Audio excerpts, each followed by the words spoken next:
आज की हमारी कहानी सकामोटो नाम के हमारे इस लौंडे पे है जो कि बहुत ज़्यादा कमाल की चीज़ें करता है। हमारा भाई उसके पूरे स्कूल में सबसे ज़्यादा हैंडसम है। हालांकि इसकी शक्ल भी तौए से मारी हुई लगती है, लेकिन फिर भी सबसे ज़्यादा हैंडसम और सारे तरीके देख के लड़कियां इस पर बिल्कुल फ्लैट है और सारी लड़कियां इसको पसंद करती है। हालांकि इन तीन नमूनों को इससे बहुत ज़्यादा जलन होती है। इन तीन बंदरों का नाम है असाशी, केन केन, मारियो। ये तीनों बंदर असल में हमारे भाई सकामोटो से काफ़ी ज़्यादा जलते हैं क्योंकि भाई वो बंदा काफ़ी ज़्यादा हैंडसम है एंड इन लोगों की चलती है उससे। इन तीनों बंदरों की शक्ल पे तो लड़कियां बिल्कुल थूक के जाती हैं। एक की शक्ल तो सही में तवे जैसी है। खैर, हमारे सकामोटो भाई की बेइज्जती करने के लिए ये लोग एक डस्टर लगा देते हैं गेट के ऊपर, लेकिन अपना भाई उसे बहुत ही शानदार तरीके से कैच करता है और पूरी क्लास उसके लिए तालियां बजाती हैं और तीनों नमूने फिर से शर्मिंदा हो जाता है कि भैया हमने तो उसके फिर से तारीफ करा दी। वहीं अगला सीन दिखाया जाता है जहाँ पे तीनों बंदर पार्टी जो होते हैं हमारे भाई के पीछे जाती है और टॉयलेट में जाके हमारे भाई के ऊपर वो गंदा पोछा वाला जो पानी होता है वो फेंक देते हैं। हालांकि अपना भाई बिल्कुल एक चैर निकलता है और बाथरूम के अंदर अम्ब्रेला लेके घूमता है। ले मूड दिया तेरे प्लान पे। ये लोग फिर भी नहीं रुकते और हमारे भाई की जो डेस्क होता है वो अगली क्लास में फेंक देता है बाहर, जिसकी वजह से हमारा भाई कहीं पे बैठ नहीं सकता और लड़कियां उसे अपने पास इनवाइट करती है। अपना भाई सख्त होता है और सीधे खिड़की खोलता है, वहीं पे बैठ जाता है और बिल्कुल एक एनिमे स्टाइल में इस लाचार वाली सिचुएशन को एक हीरो में बदल देता है और तीनों बंदर अपना फिर सर फोड़ रहे होते हैं। अब इन तीन नमूनों के पास और कोई रास्ता नहीं बचता और ये लोग सोचते हैं कि अब ये लोग साकामोटो को मारेंगे। और अगले ही दिन जब हमारा भाई डेस्क साफ कर रहा होता है, जैसे वो बर्तन धो रहा होगा, उन तीन नमूनों का एक चमचा आता है और हमारे भाई को कहता है कि तुम्हें एक लैब में बुला रहे हैं। साकामोटो सोचता है कि भैया शायद टीचर बुला रहे होंगे एंड जैसे वो लैब में जाता है वो तीनों उसे अंदर खींचते हैं और हमारे भाई साकामोटो की असल में पूरी इज्जत निकालने लगते हैं। वो लोग सोचते हैं कि भैया पहले से मारेंगे, फिर वो सोचते हैं कि नहीं, असल में ऐसे करते इसकी हेकड़ी निकालते हैं, पहले बहुत हीरो बनता है ना, आज इसकी हीरोगिरी निकालेंगे। तब वो लोग सोचते हैं कि चलो भाई इसको तो भाई इसकी इज्जत खोलते हैं, उसके बाद उसके फोटो लेते हैं, बाद में लड़कियों को दिखाएंगे। ऐसी अबला नारी वाली हरकतें करते टाइम इन लोगों को पता चलता है कि असल में लैब में तो असल में आग लग गई है एंड बाहर कोई दरवाजा खुल नहीं रहा क्योंकि बाहर तो स्टिक कौन जो है पहरा दे रहा है। ये लोग सोचते हैं कि चलो भाई किसी को कॉल करके बुला लेते हैं, लेकिन उसका फोन ही डेड हो जाता है। सकामोटो सोचते हैं किन नमूनों के साथ मैं फंस गया यार, लेकिन हमारा सकामोटो जो होता है इस चीज को अपने हाथ में लेता है और वहां पे नाचना शुरू कर देता है। तीनों नमूने सोचते हैं कोई बंगाली वाला लड़का होगा, किसी को जादू टोना करके इसे बुझा देगा आग को, लेकिन असल में ये लोग तो टीचर को बुला देते हैं ऐसे हल्ला करके। इनको ऐसे नाचते हुए देख टीचर भी बोलता है अभी इन पे मात आ गई क्या। लेकिन सबसे पहले आग बुझाने के बाद वो जो टीचर होता है उनसे पूछता है हाँ भाई क्या सीन है तुम्हारा, एंड अपना साकामोटो भाई बोलता है असल में यहाँ पे मैंने आग लगा दी थी क्योंकि असल में हम यहाँ पे अल्कोहल से आग बना रहे थे।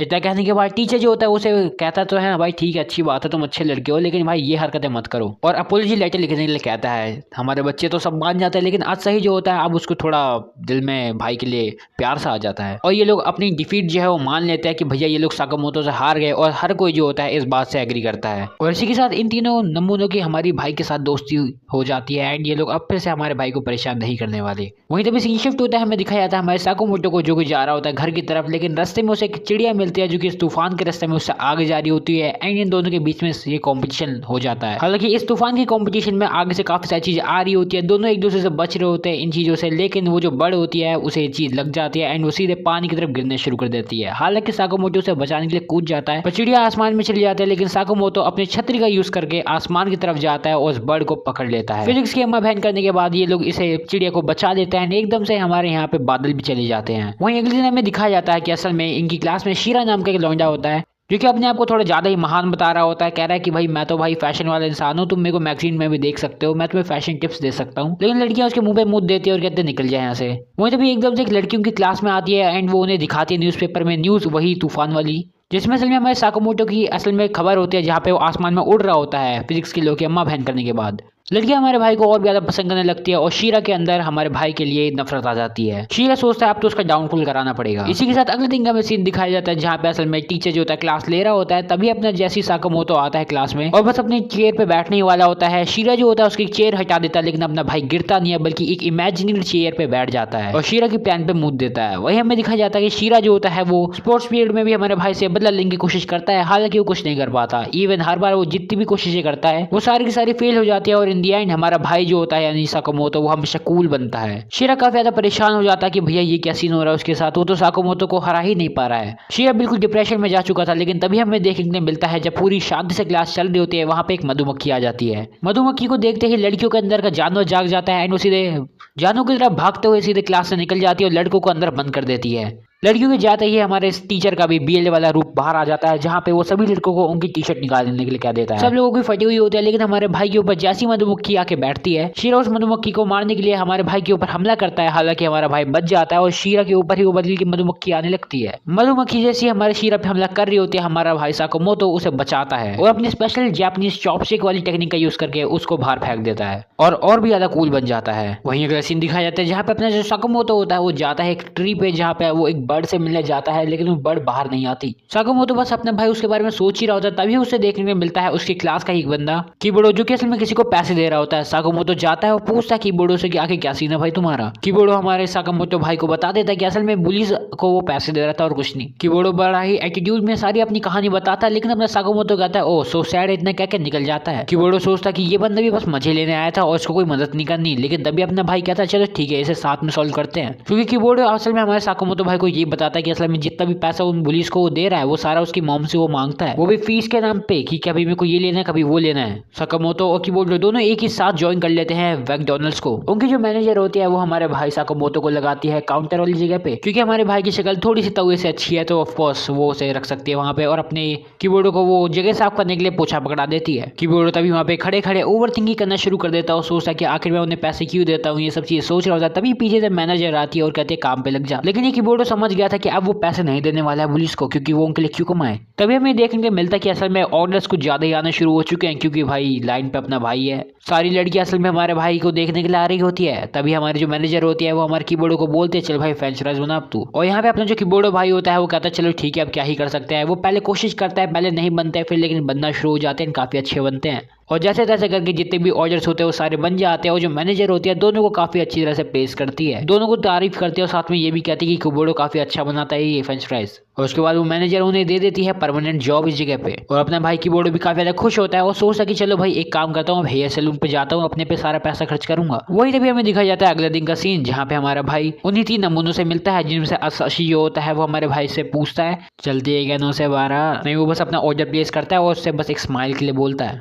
वहीं तभी हमें वो दोनों पुलिस को दिखाया जाता है जो कि उसी मैकडॉनल्ड्स पे आ रहे होते हैं हमारे कीबोर्ड को परेशान करने, तो नहीं पर वो देख लेते हैं वहाँ पे कीबोर्ड को। और उसके बाद वो कीबोर्ड को कहता है चल तू बाहर मिल बाद में। और ये बात हमारा साकामोतो भाई भी सुन लेता है, इसलिए जैसे ही हमारा भाई कीबोर्ड जब घर जा रहा होता है तो हमारा साकामोतो भी उसका पीछा करता है। कीबोर्डो जाता है और बुली से मिलता है। वो बुली जो होता है उससे पैसे मांगता है, जो कि कीबोर्डो देने भी वाला होता है, लेकिन तभी उसे याद आती है साकामोतो की बातें कि पैसे तुम्हें हमेशा नहीं बचा सकते। एंड इसी के साथ ही कीबोर्डो जो होता है वो पैसों को वापस रख लेता है, उन्हें कहता है कि वो नहीं देगा। इसी के साथ वो हमारे कीबोर्डो मोटे बर्गर को मारते रहते हैं और इसी बीच हमारे भाई की ग्रैंड एंट्री होती है और हमारा साकामोतो भाई वहाँ पे आता है और उन दोनों की ऐसी की तैसी करना शुरू करता है। वो अपने आप को वहाँ पे एक साइको जैसा ट्रीट करता है एंड उसके बाद उन लोगों की छोटी मोटी चीजों पे हमला करना शुरू करता है। एंड उन लोगों को लगता है कि भाई ये क्या साइको इंसान है। एंड साकामोतो जो होता है वो कीबोर्डो को बोलता है जाओ और अपना कमाल दिखाओ, जाओ और दिखा दो उन्हें कि तुम क्या कर सकते हो। इतना कहते ही हमारा जो कीबोर्डो होता है वो जाता है उन्हें अपना बर्गर वाला स्लैम देता है, उनकी आंखों में मिट्टी फेंक देता है एंड उसके बाद वो लोग डर के वहां से भाग जाते हैं। बिल्कुल बच्चों वाली कहानी, लेकिन स्टिल कोई बात नहीं। कीबोर्डो रोने लग जाता है और हमारे साकामोतो भाई को थैंक यू कहता है। इतने में साकामोतो वहां से चले जाता है अपनी शिफ्ट के लिए। वहीं अगले दिन हमें दिखाया जाता है जहाँ पे आना नाम की जो लड़की होती है वो हमारे साकामोतो भाई की अटेंशन लेने आई होती है। हालांकि हमारा भाई बिल्कुल एक सिग्मा है एंड वो आना पे बिल्कुल भी फोकस नहीं करता, बल्कि उसके सामने जो बोर्ड होता है उस पर फोकस करता है। पर मैं तो ये सोच रहा हूँ टीचर आके इस लड़की को ऐसे बैठने कैसे दे रहा है। अपना साकामोतो भाई बिल्कुल एक गीगा चैड होता है, उसे लड़कियों से कोई फर्क नहीं पड़ता भले वो कहीं पे भी बैठे। आना हमारे भाई के साथ थोड़ी सी बातचीत करना चाहती थी, लेकिन सेल्फ स्टडी के पीरियड में वो उसके साथ कहीं पे बैठ ही नहीं पा रही थी आगे पीछे, तो उसकी बिल्कुल ठीक सामने बैठ गई और उसके साथ थोड़ा फैमिलियर जैसा है रिएक्ट करना शुरू कर देती है। इवन उसका ढंग से पूरा नाम भी नहीं पहचान पाती। क्लास की लड़कियां भी आना से जल रही होती है, लेकिन जो हमारी आना होती है वो सिर्फ फोकस करती है हमारे भाई साकामोतो पे एंड उसकी चीजें कॉपी करने की सोचती है। पर अपना भाई साकामोतो भी कोई 20 से कम थोड़ी है। आना वो अपना सीक्रेट मूव का इस्तेमाल करती है एंड कहती है कि अब मैं दूसरे लड़कों से बात कर लूंगी। इतना क्या कि वो आगे बढ़ने लगती है। उसे लगता है कि हमारा भाई जो है साकामोतो उठेगा और उसे रोकेगा, पर अपना भाई तो बाहर कुत्ते को देखने लगता है। वहीं हमें दिखाया जाता है हमारी आना जो होती है काफी ज्यादा थक चुकी होती है ये सब करके एंड अब सोच रही होती है गेम खेलने का। शाम को गेम लेके हमारे साकामोतो के पास आती है, पीछे से 2 क्लास की लड़कियां भी आती है, लेकिन साकामोतो कहता है मेरे को नहीं खेलना, मैं देख लूंगा। इसलिए आना को जो गेम होता है वो 2 बाकी लड़कियों के साथ खेलना पड़ता है। इसी बीच में एक लड़की जो होती है वो क्वेश्चन बोलती है कि आखिर साकामोतो किससे प्यार करता है। इतने में तीनों लड़कियों के अंदर जलन होती है एंड वो अपना नाम निकालने के लिए सोच रही होती है। इस गेम में असल में कॉइन को उसके नाम के ऊपर जाना होता है जो कि असल में रियल आंसर होता है। और लोग कहते हैं कि असल में जो कॉइन है ये स्प्रिट कंट्रोल कंट्रोल करती है। हालांकि गेम का रूल टूट जाता है और जो कॉइन होता है वो जमीन पे गिर जाता है और क्योंकि वो जो कॉइन होता है वो साकुमोतो के पास ही गिरा होता है तो साकुमोतो जाके उसे उठा देता है और रूल के टूटने के कारण हमारे साकुमोतो के अंदर एक स्पिरिट आ जाती है जो कि उन लोगों को कहती है जाओ और 10 फुट का एक आर्च बनाओ और अगर तुमने मेरी डिमांड को पूरा नहीं किया तो फिर मैं साकुमोतो की बॉडी को नहीं छोड़ूंगी। एंड इतना कहते हुए वो माउंटेन में चले जाएगी साकुमोतो की बॉडी को लेके और ऐसा ना हो इसलिए जो लड़कियां होती है वो मान जाती है और जल्दी जल्दी डेस्क को एक दूसरे के ऊपर रख के आर्च बनाने की सोचते हैं। लेकिन हमारी जो आना होती है उसे बिल्कुल भी डेस्क उठाने की आदत नहीं है तो वो पहले नखरे करती है। लेकिन बाकी लड़कियां कहती है भाई जल्दी करो साकुमोतो को बचाना है। अब क्योंकि साकुमोतो की बात है तो ये लड़की भी मान जाती है और ये लोग एक एक करके एक आर्च को बनाना शुरू कर देते हैं। हालांकि जैसी कुछ अनर्थ होने वाला होता है एक दूसरे की ये लोग मदद करते हैं। एक दूसरे के साथ काम करके ये लोग फाइनली 10 फुट का आर्च बना लेते हैं। उस आर्च के बनते ही वो जो स्पिरिट होती है साकुमोतो के बॉडी के अंदर वो जाती है ऊपर उन डेस्क के ऊपर चढ़ते हुए और सीधे साकुमोतो की बॉडी को रिलीज कर देती है। सब लोग काफी ज्यादा खुश होते हैं कि फाइनली छोड़ दिया कि उसने स्पिरिट ने हमारी भाई की बॉडी। लेकिन इसी बीच इन लड़कियों के अंदर भाईचारा जो होता है वो बढ़ जाता है एंड ये लोग बाहर चले जाते हैं हंसते खेलते। लेकिन हमें पता चलता है असल में तो हमारे भाग्य एक प्लान था और साकुमोतो के अंदर कोई स्पिरिट आ ही नहीं थी, वो बस इन लोगों को साथ मिलाना चाहता था। वहीं अगले सीन हमें दिखाया जाता है और लगभग कुछ दिनों के बाद हमारा जो भाई होता है साकुमोतो वो असल में सीनियर्स का चमचा बन चुका होता है। वो मारायामा नाम का एक बंदा होता है सीनियर, उसके लिए हर चीज करता है। वो उसकी हर एक विसल पे बाहर आता है एंड एक जिन की तरह उसके सारे काम खत्म कर देता है, वो भी एक ही विसल पे आके। भले उसका छोटे से छोटा ही काम हो, भले उसको खाना देना हो या फिर कुछ और, हर चीज स्टाइल से करता है। वहीं तभी कीबोर्डो हमारे साकुमोतो को कहता है कि वो लोग तुम्हारा इस्तेमाल कर रहे हैं, ये सब मत करो। लेकिन हमारा साकुमोतो भाई उसे कहता है कि नहीं, असल में ऐसा नहीं है, मेरे को बस अपना कैरेक्टर डेवलपमेंट करना है इसलिए मैं ये सब कर रहा हूँ। वाह, मतलब कुछ भी चल रहा है, खैर इससे हमें क्या। इन दोनों के बीच में बस बातें चली रही होती है। तभी हमें दिखाया जाता है कि मारायामा जो होता है वो अपनी क्लास में बैठा होता है बढ़िया गुंडों की तरह एंड एकदम से एक सीटी मारता है जिसकी वजह से हमारा भाई उसके पास भगते हुए आ जाता है। हमारा भाई जो होता है साकुमोतो उन सभी को वहाँ पे जितने भी लोग होते हैं उन सभी के लिए कोको कोला या फिर ऐसी ड्रिंक्स खरीद के लाता है जो कि वो खुशी खुशी कर रहा होता है, उसको इस चीज में कोई भी दिक्कत नहीं है। और सिर्फ इतना ही नहीं बल्कि मारायामा के अब जितने भी काम होते हैं सारे के सारे हमारे भाई कर रहा होता है। जैसे एक बार हमारा जो मारायामा होता है वो अपनी पीटी ड्रेस नहीं लाया होता तो वो साकुमोतो से मांगता है, लेकिन साकुमोतो उसके लिए एक न्यू ब्रांड बना देता है, वो भी पोछो का इस्तेमाल करके। हालांकि वो पूरे स्कूल में उसकी वजह से फेमस हो जाता है मारायामा,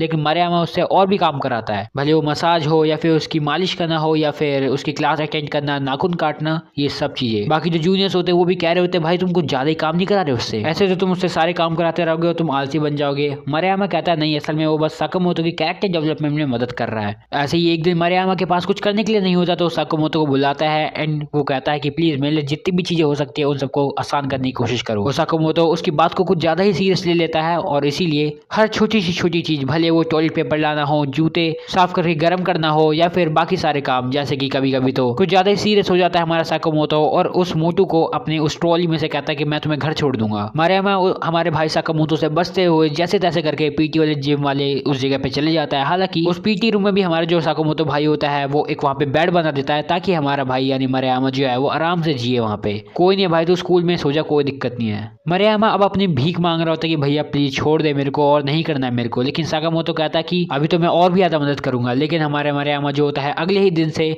स्कूल की कैंटीन में खुद खाना खरीदता है। इस चीज को देख के सभी बच्चे शॉक हो जाते हैं और कहते हैं ये क्या हो गया। वहीं दूसरे टेबल में हमारा जो साकुमोतो होता है वो अपने दोस्त के साथ खाना खा रहा होता है जो कि और कहीं नहीं बल्कि कीबोर्डो होता है। कीबोर्डो कहता है आके तुम्हारे क्या सीन हो गया, तुम्हें निकाल दिया क्या? एंड अपना भाई कहता है हाँ।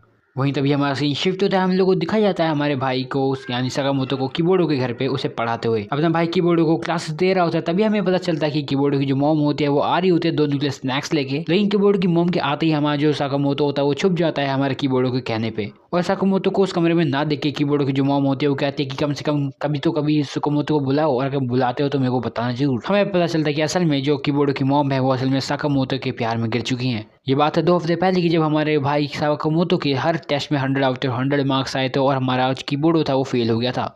उसने साकुमोतो के पैर पकड़ लिए उसको पढ़ाने के लिए, फ्री में ट्यूशन देने के लिए। और जिस दिन पहली बार साकुमोतो के घर पे आया था उसकी जो मॉम थी वो हमारे साकुमोतो से बिल्कुल चेप हो गई थी, इवन उसकी रिकॉर्डिंग करती रहती थी। और इन सब चीज़ों के कारण हमारा जो कीबोर्डो होता है वो हमारे साकुमोतो को कहता है छुपने के लिए, लेकिन साकुमोतो उसको क्लासेस देना नहीं छोड़ता बल्कि जैसी उसकी मॉम आने वाली होती है वो छुप जाता है। एक बार हमारे कीबोर्डो को बाहर जाना पड़ता है एंड वो हमारे भाई को साकुमोतो को उसका अपना फोन दे देता है और कहता है अगर कोई दिक्कत हो तो मेरे को बताना। इतना क्या कि वहाँ से चले जाता है। लेकिन कीबोर्डो की मॉम को पता होता है कि साकुमोतो अभी घर पे ही है एंड वो उसको ढूंढना शुरू कर देती है। वो हर एक पॉसिबल जगह में ढूंढने की कोशिश करती है, लेकिन हमारा भाई भी कम थोड़ी होता है। वो हर एक स्टाइलिश तरीके से छुपने की कोशिश करता है, और जब किबोडो की मॉम वहां से थक हार के जाने ही वाली होती है, किबोडो साकामोटो को कॉल कर देता है, जिसके वजह से हमारी साकामोटो की जो रियल लोकेशन पता चल जाती है, जिसके वजह से हमारा जो भाई होता है वो फंस जाता है, लेकिन वहां से भाग जाता है जैसे तैसे करके। साकामोटो के पैरों का पीछा करते हुए किबोडो की जो मॉम होती है वो साकामोटो तक पहुंचने वाली होती है, लेकिन उसे लगता है कि वो वहां से चले गया है, और थक हार के जो उसकी मॉम होती है वो टीवी पे एक फिल्म चलाने लगती है। वो भी साकामोटो वापस जरूर आएगा इसी याद में। साकामोटो बस वहीं पे छुपा होता है, और जैसी मूवी खत्म होने वाली होती है साकामोटो बाहर आता है और किबोडो की मॉम जो होती है उसके ऊपर कूद जाते हैं, लेकिन अपने भाई ने पहले एक रिकॉर्डिंग कर ली होती है जो कि वो उस डीवीडी प्लेयर में सीडी डाल के चला देता है, और किबोडो की मॉम को लगता है कि असल में ये है असली साकामोटो जो कि इस टीवी के अंदर है।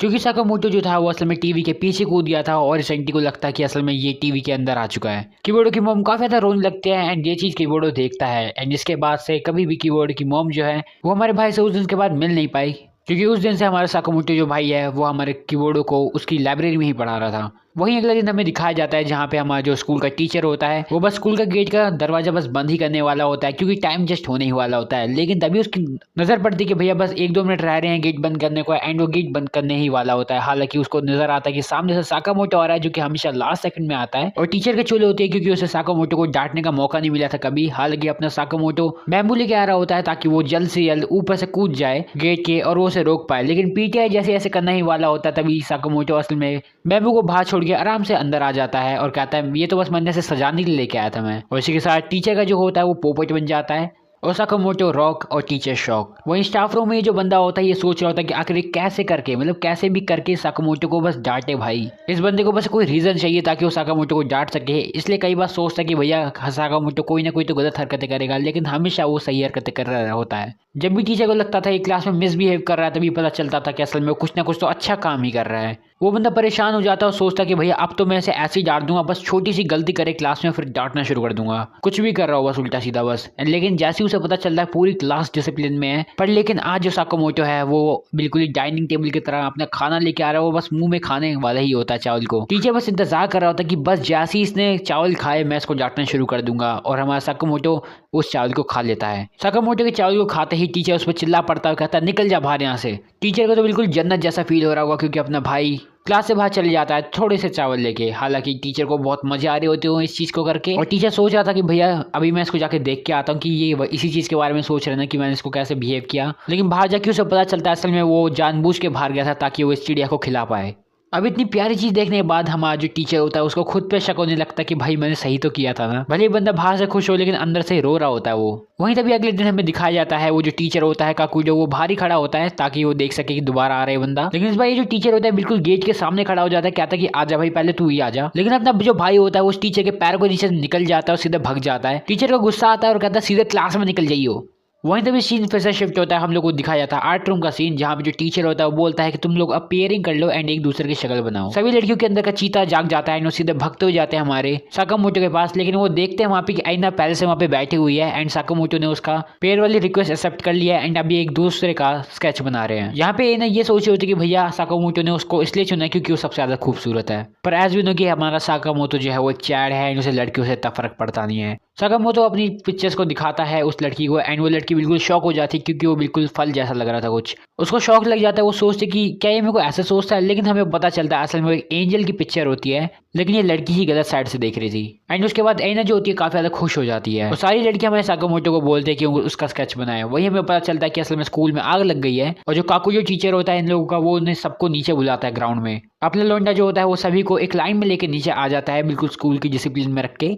लेकिन तभी उसके 2 नाले के दोस्तों को याद आता है उनका दोस्त यहाँ पे अत्सशी तो है ही नहीं। साकामोटो बिल्कुल ही भक्त हो जाता है अत्सशी को बचाने के लिए। सबसे पहले अपने आप को गीला कर लेता है, एक मास्क लगा लेता है। वहीं दूसरी तरफ अत्सशी अपना पेट हल्का करके बाहर निकल ही रहा होता है, एंड उसे देखने के लिए मिलता है हमारा साकामोटो जो कि जमीन पे रगड़ रगड़ के आ रहा होता है, एंड वो उसे भी कहता है तू भी नीचे ऐसे हो जा। इसके बाद का मामला जो होता है वो हमारा साकामोटो अपने हाथ में ले लेता है और अपने दोस्त को नीचे पहुंचा देता है। लेकिन अभी सारे बच्चे परेशान होते हैं साकामोटो को लेकर, क्योंकि वो अभी भी बिल्डिंग के अंदर ही है। कहने को तो बिल्डिंग में आग लगी है लेकिन दिख नहीं रही है। तभी हमें दिखाया जाता है हमारा साकामोटो अपने स्पेशल मूव का यूज करते हुए नीचे आ जाता है एक पैराशूट बना के, और सभी लोगों के अंदर फिर से जान में जान आ जाती है। लेकिन टीचर साकामोटो को चिल्लाता है क्योंकि सभी लोग उसकी इतनी ज्यादा परवाह कर रहे थे। सीन शिफ्ट होता है, हमें दिखाया जाता है समर ब्रेक का टाइम जब सब लोग मजे कर रहे होते हैं। इवन ये 3 नमूने भी, ये 3 नमूनों ने असल में एक गड्ढा बनाया होता है या फिर कहेंगे एक ट्रैप, जहाँ पे साकामोटो बस सामने से आ ही रहा होता है, ये लोग छुप जाते हैं। वैसे सरप्राइजिंग वाली बात यह है कि असल में साकामोटो अभी भी अपनी स्कूल यूनिफॉर्म में ही होता है, क्योंकि अभी वैसे भी समर ब्रेक चल रहा है। इन लोगों ने सोचा तो नहीं था कि भाई साकामोटो उनके ट्रैप में फंस जाएगा, लेकिन वो फंस जाता है। लेकिन कुछ ऐसा होता है कि साकामोटो उसके बाद से कभी निकलता ही नहीं, मतलब मिलता ही नहीं उन लोगों को। लेकिन उस गड्ढे में गिरने के बाद अपना भाई जो होता है मिलता ही नहीं है। कीबोर्डो से जाके ये लोग पूछते भी है कि आखिर भाई तेरे को पता है साकामोटो कहाँ है, ये बंदा भी जानता नहीं होता है। तो ये 3 नमूने कुछ ज्यादा परेशान हो जाते हैं और सोचने लगते हैं कि भैया अब तो इसे ढूंढना ही पड़ेगा, कहीं तो कहीं ना होगा। ढूंढते ढूंढते लगभग 3 दिन से ज्यादा हो चुके होते हैं और अभी तक इन लोगों को साकामोटो नहीं मिला होता है। ये लोग जाते हैं और आपस की जगहों से और ज्यादा पूछने की और इन्फॉर्मेशन लेने की कोशिश करते हैं। इन लोगों को ये पता होता है कि साकामोटो ने स्कूल यूनिफॉर्म पहन रखी थी और इसी की मदद से वो लोग पूछते हैं। एंड कुछ लोगों को पता भी होता है।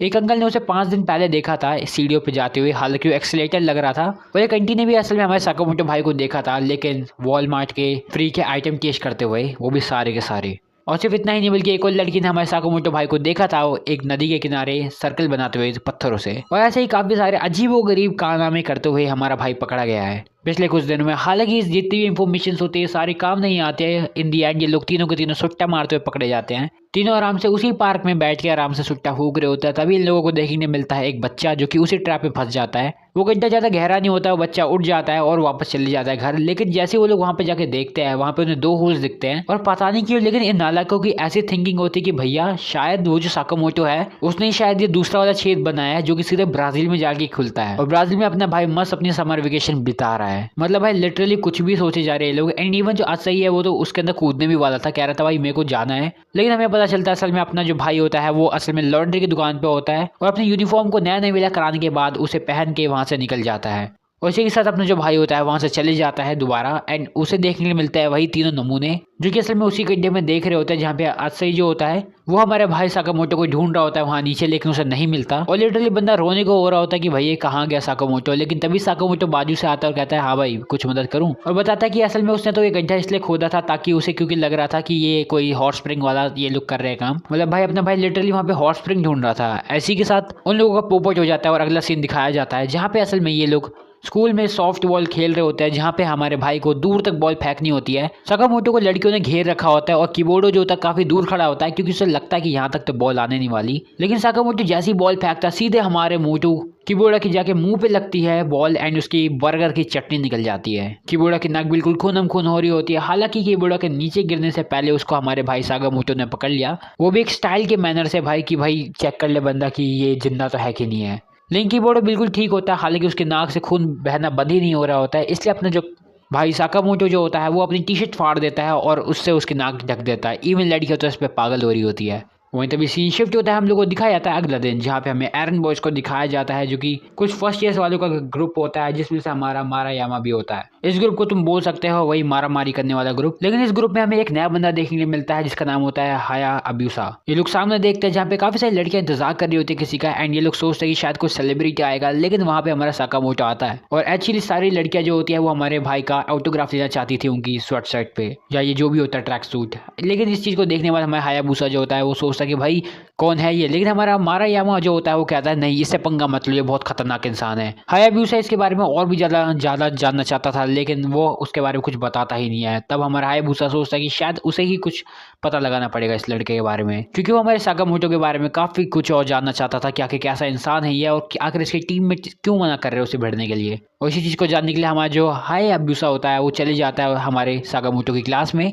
हमारा साकामोटो अपने कीबोर्डा दोस्त के साथ होता है जो कि सोच होता है एक हेयर स्टाइल लेने का। सब कुछ बढ़िया चल रहा होता है, लेकिन वहाँ पे तभी वो नालायक इंसान आ जाता है शिरा। वो मोटू स्टार वहाँ पे आता है और हमारे कीबोर्डा को बोलता है कि तुम एक काम करो ऐसा वाला हेयर स्टाइल ले लो। और उसी टाइम हमारा जो हायाबुसा होता है वो क्लास में एंटर करता है और हमारे साकामोटो के पास आता है। सभी लोग उस चीज को देख के काफी ज्यादा शॉक हो जाते हैं क्योंकि आखिर ये बंदा यहाँ पे क्या करने आया लफड़ा। वो बंदा इंग्लिश में कहता है मेरे को तुम्हारे फेस चाहिए। एंड इतने में अपना जो भाई होता है उसे अपना फेस दे देता है, पर उसका असल में मतलब होता है कि उसे असल में साकामोटो से बात करना है फेस टू फेस। पर साकामोटो उसे गलती से अपना फेस ही बना के दे देता है। अब साकामोटो की ऐसी इंपॉर्टेंट चीज को देख के जितनी भी लड़कियां होती है उनके अंदर का जानवर जाग जाता है और वो लड़कियां धीरे धीरे हमारे हायाबुसा के पीछे पड़ने लग जाती है एंड उस पर अटैक कर देती है। हायाबुसा सोचने लगता है कि क्या ये इस बंदे की कोई ट्रिक है, शायद ये कोई साइज सिग्नल ही होगा जिसकी वजह से लड़कियां मेरे पे हमला कर रही हैं। पर इन रियलिटी असल में हमारे भाई का इससे 0% कोई नाता था, उसने तो बस अपनी इनोसेंस दिखाई थी। हायाबुसा का काफी ज्यादा गुस्सा आता है, वो सीधे उस चीज मास्क को नीचे पटकता है और कहता है ठीक है फिर मेरे को रिवर के पास में लियो। इस चीज को सुनने के बाद वहाँ पे जितने भी लोग होते हैं सब लोगों को लगता है भैया लफड़ा हो गया, लेकिन अपना साकामोटो जो होता है वो साफ साफ मना कर देता है जाने के लिए कि वो नहीं जाने वाला। इस चीज को जैसे एरन बॉयज सुनते हैं वो कहता है भैया ऐसे कैसे नहीं जाएगा, हम इसको ब्लैकमेल करेंगे। हमें दिखाया जाता है कि असल में ये लोग जो होते हैं बॉयज टॉयलेट के सामने जैसे अपना साकामोटो अपने जूते उतारता है उसे निकाल लेते हैं, वहाँ से चुरा लेते हैं। और जब साकामोटो बाहर आता है गेट के उसे पता चलता है कि असल में बाहर एक मैसेज है जिसमें उसने लिखा है कि अगर अपने शूज चाहिए तो वहाँ पे रिवर के पास आ जाना। पर अपने भाई को उससे कोई फर्क नहीं पड़ता, वो सीधे अपने स्टाइल में ही पहुंच जाता है जो करना होता है उसे। वो चमचे फिर भी नहीं रुकते हैं और हमारे भाई को बस डिस्ट्रैक्ट करने की कोशिश कर रहे होते हैं एंड अपना भाई होता है हर किसी का सॉल्यूशन सही तरीके से दे रहा होता है जिसकी वजह से हमारे भाई के पास हर चीज़ का सॉल्यूशन होता है और उसको किसी भी चीज़ की दिक्कत नहीं होती, इसलिए वो उसको जाने का मूड भी नहीं होता वहाँ पे। लेकिन इस बार उन चमचों ने असल में एक बहुत ही बड़ी हद पार कर दी होती है। उन्होंने असल में हमारे कीबोर्डों को बिल्कुल गंजा कर दिया होता है और उसके ऊपर मैसेज लिखा होता है मिलना हमें रिवर के पास। पहले तो कीबोर्ड ज़्यादा कुछ एक्ट करता नहीं, लेकिन बाद में वो रोने लग जाता है जिस चीज़ की वजह से हमारे साकामोटो के अंदर आग जग जाती है कि उसे तो अब जाना ही पड़ेगा और ये जो भी लफड़ा है उसे क्लियर करना ही पड़ेगा। एंड कीबोर्ड के लिए एक विग बनाने के बाद वो चले जाता है रिवर बैंक के पास, यानी नदी के किनारे पहुंचने के बाद हमारा भाई जो होता है वहाँ पे हायाबुसा को देखता है जो कि साकामोटो पे बस हमला करने ही वाला होता है। लेकिन तभी वहाँ पे पुलिस आ जाती है, पोल आ जाती है भाई, पोल। एंड वो जो पोल होती है यानी पुलिस वाला बंदा वो कहता है कि तुम ये क्या कर रहे हो, ऐसे मारा मारी नहीं करते। लेकिन साकामोटो सबको संभाल लेता है, कहता है नहीं असल में हम तो बस धक्का धक्का गेम खेल रहे हैं। पुलिस वाले को भी पुरानी यादें याद आ जाती है एंड वो कहता है अरे वाह ये तो मैं अभी पहले खेला करता था बचपन में। हायाबुसा सोचता है चलो ठीक है भाई ऐसे ही सही, लेकिन मारेंगे क्योंकि हमारे भाई की साकामोटो के अंदर भी एक आग होती है। तो इस धक्का धक्का गेम के जरिए ही वो लोग एक दूसरे से लड़ने वाले होते हैं, जहाँ पे अपने सबसे पहले हायाबुसा मारता है लेकिन हमारा साकामोटो जो होता है अपने आप को आसानी से बचा लेता है और हायाबुसा जो होता है वो काफ़ी ज़्यादा कंफ्यूज हो जाता है कि भैया ये कैसा खतरनाक इंसान है। वो अपनी बॉक्सिंग फॉर्म में आ जाता है और हमारे भाई के ऊपर साकामोटो के ऊपर हमला करता रहता है लेकिन अपना भाई भी उसे काफ़ी अच्छी तरह से डिफेंड करता है। दोनों के बीच घमासान युद्ध चल रहा होता है, इवन जो हमारी बारिश होती है वो भी शुरू हो जाती है लेकिन दोनों रुकते नहीं है। हायाबुसा की बेइज्जती ना हो जाए इसलिए उसके जो पंटर लोग होते हैं वो हमारे साकामोटो के ऊपर चीट करने वाले ही होते हैं, लेकिन हायाबुसा साफ साफ मना कर देता है। वो कहता है लड़ेंगे तो फेयर तरीके से लड़ेंगे। एंड इसी के साथ अपना जो भाई होता है वो कहता है चलो ठीक है फिर अब मैं तो अपना स्पेशल मूव दिखाता हूँ, स्टैंडिंग अटेंशन। और इस मूव के साथ हमारा जो साकामोटो होता है वो ऐसा लग रहा होता है जैसे बिजली को समन करने वाला है एंड सब लोग उसका इंतजार कर रहे होते हैं। लेकिन साकामोटो जो होता है वो असल में सही वक्त का इंतजार कर रहा होता है और जैसे ही वो सही वक्त आता है हमारा जो साकामोटो होता है वो उसे पीछे धकेल देता है जिससे वो सीधे टैक्सी के अंदर जाता है। हायाबुसा बस एक हल्के से धक्के से उसे टैक्सी में धकेल देता है क्योंकि वो काफ़ी ज़्यादा गीला हो चुका था एंड वो बीमार ना हो जाए। और हायाबुसा के तरह साथ साथ उसके जितने भी पंटर लोग थे वो भी उस टैक्सी में आ जाते हैं एंड जो पुलिसमैन होता है वो भी वहाँ से चले जाता है क्योंकि ये लोग भी वहाँ से चले जाते हैं। हायाबुसा जो होता है वो अपनी डिफीट मान लेता है एंड उसके पंटर लोग भी मान लेते हैं भाई कि ये बंदा जीत गया। और वो लोग हमारे साकामोटो से पूछते हैं क्या कि उसे क्या चाहिए एंड वो कहता है कि मैं असल में अभी जा रहा हूँ डिपार्टमेंटल स्टोर ताकि वहाँ से मैं खाने के लिए इंग्रेडिएंट्स ले सकूँ। वहीं दूसरी तरफ वो जो तीनों होते हैं बंदर उन्हें भेज दिया जाता है कीबोर्ड से माफ़ी मांगने के लिए। और इसी के साथ अपना जो कीबोर्ड होता है वो कहता है इतना सारा खाना मैं वैसे भी अकेले नहीं खा सकता, इसलिए वो सबको पार्टी देता है। हालांकि हायाबुसा ये सोच रहा होता है कि आखिर साकामोटो बाहर क्यों बैठा है खिड़कियों पे, पर उसको क्या पता। वहीं अगले दिन का हमें सीन दिखाया जाता है जहाँ पे साकामोटो जो होता है वो सबकी मेडिकल रिपोर्ट्स लेके नर्स को दे रहा होता है। तभी नर्स हमारे साकामोटो का टेम्परेचर चेक करती है एंड पता लगता है कि असल में साकामोटो को तो बुखार है एंड उसको रेस्ट ले कहती है। हालांकि हमारा भाई ऐसा कुछ करता नहीं है बल्कि हरी प्याज को ही लपेट के वहाँ से निकल जाता है जो कि लड़कियों को बहुत ज़्यादा पसंद आता है।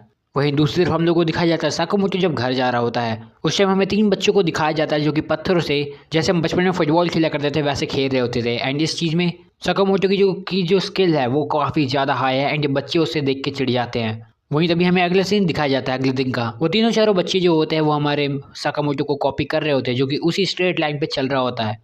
ये चीज़ को देख के वो काफ़ी ज़्यादा उससे इंप्रेस तो होते हैं कि भैया कैसे चल रहा है, लेकिन तभी बीच में एक अंकल भी आता है जिसे साकामोटो उछल के पार कर लेता है और बाकी बच्चे भी वैसा ही करते हैं। ये 3 पंटर लोग जो होते हैं ये हमारे साकामोटो के साथ साथ चल रहे होते हैं, लेकिन इन दी एंड ऐसी जगह आते हैं जहाँ पे अब लाइन खत्म हो चुकी थी। तो साकामोटो जो होता है टॉयलेट पेपर निकालता है एंड उसके ऊपर चलना शुरू करता है और इसी के साथ ये लोग एक स्टोर पे पहुंच जाते हैं जहाँ पे असल में उस लड़की की जो मम्मी होती है वो वहीं पे होती है। तो वो बच्चे जाने से पहले हमारे भाई का एक बार ऑटोग्राफ ले लेता है और ये सारे काम निपटाने के बाद अपना जो भाई होता है वो चले जाता है अंदर जहाँ पे उसे मेगुमी नाम की लड़की मिलती है जो कि उस पर स्पाई कर रही होती है और क्लास फर्स्ट की सेकंड रिप्रेजेंटेटिव भी है। ये असल में इस लड़की को असल में हमारे भाई पे काफी बड़ा क्रश है, लेकिन वन साइडेड क्रश है, एंड इसलिए ये हमारे भाई की फोटोज लेती रहती है। लेकिन एक दिन ऐसी फोटोज को देखते टाइम, कल की पिक्चर्स को देखते टाइम उसे एक भूत जैसी चीज मिलती है हमारे साकामोटो के पीछे, जो कि उसे हर बार परेशान करने की कोशिश कर रही होती है। ये चीज हमारी मेगुमी जानती तो होती है एंड हमारे साकामोटो को बताना भी चाहती है कि उसके ऊपर काफी बड़ा संकट है, लेकिन उसे नहीं पता। मेगुमी कोशिश तो करती है बताने की, लेकिन तब वो रुक जाती है क्योंकि उसे पता है कि उसके पास फोटोज है, लेकिन मेगुमी उन फोटोज को दिखा नहीं सकती क्योंकि फिर वो ऐसे स्टॉकर कहलाएगी और वो ऐसा नहीं चाहती कि वो अपने ही क्रश के सामने ऐसे बेइज्जत हो जाए। साकामोटो को काम होता है तो साकामोटो वहां से निकल जाता है, लेकिन तभी मेगुमी जो होती है वो एक चलती हुई बाल्टी को देख लेती है जो कि हमारे भाई की तरफ ही बढ़ रही होती है। इससे पहले वो उसे बोलती, हमारा साकामोटो जो होता है उसी बाल्टी का यूज करके आगे बढ़ जाता है। मेगुमी हार नहीं मानती है और सोच लेती है कि भैया ये चीज तो उसे बतानी ही पड़ेगी क्योंकि उसके पास संकट है। मेगुमी उसके पास फिर से जाती है एंड उससे पूछती है यार तुम्हें कुछ अजीब चीज लग रही, और साकामोटो कहता है हाँ कीबोर्डो की असल में बाल जो है काफी जल्दी बढ़ रहे हैं। लड़की कहती है अबे यार ये तो नालायक है, बिल्कुल इसको तो कुछ पता ही नहीं है कि आगे इसके ऊपर कितना बड़ा संकट है। वॉशरूम से आवाज आने के बाद हमारा साकामोटो जैसे ही अंदर जाता है उसे काफी सारे बाल देखने को मिलते हैं, काफी ज्यादा स्केरी होता है, लेकिन अपना भाई उन बालों को उठाता और लेके भाग जाता है। मेगुमी भी पीछे जाते हैं ये देखने के लिए कि आखिर वो क्या करने वाले उन बालों का, और ये देखता है कि असल में साकामोटो उन बालों का इस्तेमाल कर रहा है कीबोर्डो की बालों की लेंथ बढ़ाने के लिए। ये होती है दोस्ती भाई, हर चीज में अपने दोस्त का सोचो। मेगुमी को समझ नहीं आ रहा होता कि आखिर वो अब करे तो क्या करे, इसलिए वो लास्ट में जाती है और हमारे कीबोर्डो को जाके बता देती है सारी बातें। और इन दी एंड हमारा जो कीबोर्डो होता है वो सारी चीज जानने के बाद मेगुमी से ये फैसला कर लेता है कि भैया अब कुछ करो या ना करो तुम्हें फोटो तो दिखानी पड़ेगी। इसके अलावा तो उसको भी नहीं पता कि आखिर क्या किया जा सकता है। इन दी एंड हमारी जो मेगुमी होती है वो हमारे कीबोर्डो की सलाह को मान लेती है एंड उसके बाद चले जाते हैं हमारे भाई के पास। वहीं रास्ते में मेगुमी देखती है कि असल में हमारा साकामोटो जो है वो असल में दोस्तों के साथ खेल रहा है एंड वो उसके पिक्चर्स लेना शुरू कर देती है। लेकिन तभी वहाँ पे ऐना आ जाती है जो कि उस लड़की का पूरा मूड खराब कर देती है और मेगुमी जो होते हैं काफी ज्यादा उदास हो जाते हैं। लेकिन जैसे ही वो उन पिक्चर्स को दोबारा देखती है उसे उन पिक्चर्स में कुछ अलग चीजें देखने के लिए मिलती है, जैसे कि वही जो गोस्ट होगा वो हमारे भाई को कुछ बताने की कोशिश कर रहा होगा। इस चीज को देखने के बाद हमारी जो मेगुमी होती है वो काफी ज्यादा शॉक होती है और कहती है आखिर इसका क्या सीन है। मेगुमी को लगता है कि भैया इस चीज को तो बताना ही पड़ेगा हमारे साकामोटो को, भले कुछ भी हो जाए। इसलिए वो भगते हुए हमारे भाई के पास जाने से पहले उन फोटोज को निकाल लेती है एंड मेरे भाई साकामोटो को दिखाती है एंड बताती है कि असल में इस पिक्चर में जो घोस्ट है बोलने की कोशिश कर रही है आई लाइक यू। मेगुमी को लगता है कि वो काफ़ी ज़्यादा वियर्ड बन रही है, इसलिए वो अपनी एक्सप्लेनेशन भी देती है कि असल में वो ये नहीं कहना चाहती, वो बस ये बताने की कोशिश कर रही है कि आखिर वो घोस्ट क्या कह रही है। ये सारी बात सुनने के बाद हमारा जो साकामोटो होता है वो उसे कहता है ठीक है मैं फोटो प्रिंटिंग में मदद कर दो। फिर ये सुनने के बाद मेगुमी को लगता है असल में साकामोटो उसे वियर्ड समझ रहा है और अब उसकी बातों को भी सीरियसली नहीं ले रहा है। वहीं हमें दिखाया जाता है साकामोटो को जो कि प्रिंटर में अपना मुंह डाल के असल में वैसी एनिमेशन बनाने की सोच रहा होता है, जिससे अपना भाई साकामोटो जो होता है वो उस घोस्ट को उसका रिप्लाई दे देता है एंड जो घोस्ट होती है वो वहाँ से चली जाती है। नहीं मतलब भाई लॉजिक पे ध्यान मत दो, यहाँ पे कुछ भी होता रहता है। वही हमें दिखाया जाता है कि अब जो मेगुमी है वो हमारे साकामोटो के सामने से पिक्चर लेती है एंड उसे शर्म भी नहीं आती है। वहीं तभी सीन शिफ्ट होता है, हम लोग को दिखाया जाता है हमारे उन्हीं 3 नमूनों को जो कि असल में एक डीवीडी शॉप में आए होते हैं ताकि यहाँ से वो मूवीज ले सके। हालांकि ऑफकोर्स लोगों देख के तो तुम्हें पता चल ही गया होगा ये एक्चुअली अडल्ट मूवी लेने के लिए आए यहाँ पे, लेकिन लोगों की काफ़ी ज़्यादा फटती है एंड हमें दिखाया जाता है वहाँ पे असल में साकामोटो भी आया होता है जिससे असल में कोई पिक्चर लेनी होती है मूवी, और साथ ही साथ वहाँ पे ऐना उसकी दोस्त भी आ जाते हैं हमारे भाई से पूछने के लिए कि आखिर वो यहाँ पे क्या लेने आया है। एंड उन्हें बताता है असल में वो यहाँ पे यू हैव माई वर्ड नाम की एक मूवी को देखने के लिए आया है, लेकिन उसे यहाँ पे अभी तक नहीं मिली। सरप्राइजिंगली हम लोगों को पता चलता है कि असल में ये जो मूवी है असल में आशुतोष के पास है एंड वो हमारे भाई को एक ट्रेड देता है। वो कहता है हम लोग इस मूवी को एक्सचेंज कर लेंगे, बस तुम्हें हमारे लिए एडल्ट सेक्शन में से कुछ मूवीज उठा के लानी है, बाकी को तो बता नहीं। लेकिन अपने भाई साकामोटो के अंदर बिल्कुल भी शर्म नाम की चीज नहीं होती है जब बात उसकी चीज पे आती है। अपना साकामोटो को असल में कोई देख ना ले कि वो एडल्ट सेक्शन में जा रहा है, इसलिए वो एक जगह पे घूमता रहता है एंड जैसे कर्टन खुलता है वो अंदर घुस जाता है। वो 3 नमूने इस चीज को देखने के बाद काफी ज्यादा हैरान हो जाते हैं और सोचते हैं कि क्या वो वापस बाहर भी आ पाएगा। लेकिन अपना भाई जो होता है साकामोटो काफी सारी मूवीज ले आता है, लेकिन अब चैलेंज ये है कि आखिर उसे एक काउंटर पे लेके कैसे जाएगा क्योंकि बीच में लड़कियां भी बहुत है। ये 3 नमूने जो होते हैं असल में हमारे साकामोटो भाई को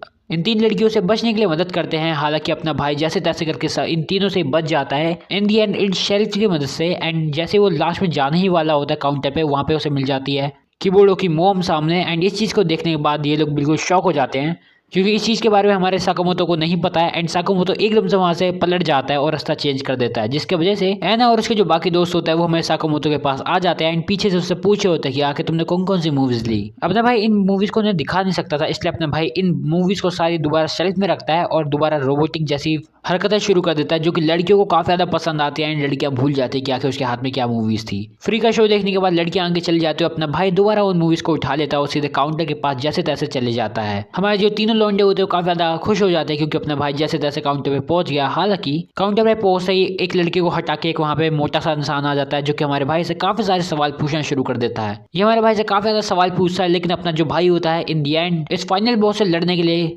अपने एक स्पेशल मूव का इस्तेमाल करता है और वो होती है एक नकली की घड़ी। हाँ, वही जैसे हम लोग पेन से बनाते थे वैसे ये बंदा बना देता है और कहता है मेरे पास ज़्यादा टाइम नहीं है, जल्दी करो। और इस घड़ी को देखने के बाद उस मोटे इंसान को लगता है कि भैया ये तो कुछ ज़्यादा ही महंगी घड़ी है, शायद ये तो मुझे कोई नॉर्मल वर्कर या फिर ऐसा कोई स्टूडेंट नहीं लग रहा, बस पता नहीं कौन बड़ा इंसान आ गया हमारे स्टोर पे। और इन दी एंड हमारा जो भाई होता है उन मूवीज़ को रेंट कर पाता है और बाहर जाके इन लोगों को दे देता है और ट्रेड को कंप्लीट कर देता है। वो पंडित लोग जो होते हैं हमारे भाई से पूछते हैं कि क्या वो उसके साथ इन मूवीज को देखेगा, लेकिन अपना भाई साफ मना कर देता है और कहता है अब टाइम खत्म हो चुका है। और इन लड़कों को भी रियलाइज होता है कि यार ये तो सही कह रहा है, अब तो टाइम हो गया, लेट हो गया अब, इसलिए वो लोग भी इस मूवीज को रिटर्न कर देते हैं। वन सी शिफ्ट होता है उस दिन जिस दिन होने वाला होता है स्पोर्ट्स कंपटीशन। बाकी सारी पूरी क्लास को यकीन होता है कि वो लोग जीतने ही वाले हैं क्योंकि साकामोटो के पास काफी बढ़िया स्किल्स है। हालांकि जो शीरा होता है उन सबके कॉन्फिडेंस की अम्मा बहन कर देता है, ये कहते हुए कि कब तक छुप के रहोगे हमारे साकामोटो के पल्लू के पीछे, कम ऑन बॉयज खड़े हो और दिखा दो लड़कियों को कि तुम भी कुछ कर सकते हो। संदीप महेश्वरी की तरह स्पीच देने के बाद अपने भाई जो होता है सभी लड़कों को ये बता देता है कि भैया अब हम लोग क्या करने वाले हैं, साकामोटो को गिराने वाले हैं। हाँ सही सुनो तुम लोगों ने, ये लोग अपनी ही क्लास के बंदे को निपटाने वाले हैं, अपनी ही क्लास के बंदे को निकालेंगे ताकि वो बंदा जीते ना और इन लोगों का नंबर लग जाए। और इन लोग यही करते भी है। इवन जब हमारे साकामोटो की बारी आती है अपने बर्गर निकालने की, यानी वही जो पन्नी में होता है इन लोगों का कोई गेम होता है, तब वो हमारे जैसे भाई निकाल रहा होता है, वो निकलता नहीं है, इसलिए अपना जो भाई होता है वो घूमने लग जाता है। तभी साकामोटो के टीचर को याद आती है टेक्निक जो कि असल में क्रोकोडाइल यूज करता है, अमेज़न के जंगलों में रहने वाला। वैसे तो उस ब्रेड को निकालने के लिए बस खींचना होता है, लेकिन यहाँ पे अपने भाई को इतनी मेहनत करनी पड़ी इन लंगूरों के कारण। लेकिन इन लोगों से ये भी नहीं हो पा रहा था, इसलिए अपने भाई को इन पे तरस आ जाता है, अपना भाई इन्हें अपना बंद दे देता है, जिसको देखने के बाद लड़कियां और आंटियों दोनों को रोना आ जाता है कि आखिर हमारा पति या फिर दामाद क्यों नहीं है, मतलब अलग ही चीज चल रही है। वहीं अगले गेम में हमें दिखाया जाता है इन लोगों को असल में एक टावर बनाना होता है, जैसे कि हमारे यहाँ जन्माष्टमी में होता है। हमारा जो साकामोटो भाई होता है उसे सबसे ऊपर जाना होता है, लेकिन शीरो और उसके जो दोस्त होते हैं वो सोचते हैं कि असल में वो बैलेंस बिगाड़ देंगे और हमारे लौंडे साकामोटो को नीचे गिराने के बाद उसका पोपट बना देंगे। हालांकि पोपट तो इनका बन गया क्योंकि अपना भाई हिला भी नहीं वहां से, बल्कि एक मर्द की तरह वहीं पे खड़ा रहा, बिल्कुल एक चैड की तरह। और लड़कियों को एक और रीजन मिल गया हमारे साकामोटो को प्यार करने का। वही हमें अगला गेम दिखाया जाता है जो कि होता है रिले रेस, जिसमें असल में हमारे साकामोटो वो गिर जाता है और आगे भाग नहीं पाता क्योंकि असल में शीरा ने उसके शूज जो होते हैं उन्हें बांध दिया होता है एक साथ। लेकिन भाई अपना साकामोटो भाई मिक्स ब्रीड है, वो हमेशा कभी भी जानवर भी बन जाता है, कभी इंसान भी बन जाता है और बिल्कुल चीते की तरह भागते हुए जाता है रिले रेस को कंप्लीट करने के लिए। साकामोटो को ये रोल जो होता है असल में यागी को देना होता है। हालांकि यागी के हाथ से वो रोल गिर जाता है क्योंकि साकामोटो ने उस रोल को मुंह में ले रखा था, जिसकी वजह से चिपचिपा हो गया और उसके हाथ से गिर गया। हालांकि लोग तो यागी को क्रिटिसाइज कर रहे होते हैं। लास्ट में जैसे तैसे करके यागी जो होती है वो हमारी शीरा को ये रोल दे देती है। हालांकि वो रो रही होती है और इस चीज को देखने के बाद शीरा सोचता है कि यागी को कोई भी क्रिटिसाइज ना करे, इसलिए वही अपने सारे कपड़े खोल देता है और दिखा देता है सब लोगों को कि वो तोंदू है। लेकिन अपना भाई शीरा जो होता है दिल का काफी अच्छा इंसान होता है, तो इस बार मैं उसको जरूर प्रेज करना चाहूंगा क्योंकि अब लोग ये नहीं सोच रहे कि भाई यागी ने क्या किया, क्योंकि अब लोग ये सोच रहे कि भाई ये नंगे ने क्या कर दिया। यागी ने तो कम से कम रेस आई थी, इस बंदे ने तो पूरी क्लास की इज्जत ही डुबा दी। वो बंदा भी सोच रहा था आखिर उसने ये क्या कर दिया है। वहीं हमें दिखाया जाता है साकामोटो को जो कि ऊपर ही होता है पेड़ के। शीरा मुझसे पूछता है कि तुम यहाँ क्या कर रहे हो, इंसल्ट करने आए हो, मार लो भाई बेइज्जती। लेकिन अपना भाई उसे हीरो कह के चले जाता है। और सिर्फ इतना ही नहीं बल्कि यागी भी बाद में हमारे भाई को एक अच्छी चीज बोल देते हैं जिसकी वजह से अपना भाई ब्लश मार जाता है। वही हमें दिखाया जाता है कल्चरल फेस्टिवल का दिन आ चुका है। यहाँ पे लौंडे लोग जो है वो अपनी स्टॉल खोलने वाले हैं और ये जो जूनियर्स की गैंग थी अब यहाँ पे बुढ़िया के बाल बेचने वाले हैं। जब ये लोग सोच ही रहे होते हैं कि भैया इन्हें शायद और लोगों की जरूरत होगी, एंड ये लोग पूछते हैं कि क्या हमें साकामोटो को बुलाना चाहिए। हमारे यहाँ में साफ मना करता है, लेकिन हायाब्यूसा कहता है हाँ बिल्कुल क्यों नहीं, ये फ्रीडम है तुम्हारी, तुम ला सकते हो किसी को भी। और वैसे भी हायाब्यूसा को असल में हमारा भाई काफी ज्यादा पसंद है साकामोटो। लेकिन जब ये सब बातें चली रही होती है हमें दिखाया जाता है एक और नया बंदा जो कि होता है फुकेश। नहीं मुकेश नहीं, असल में फुकेश।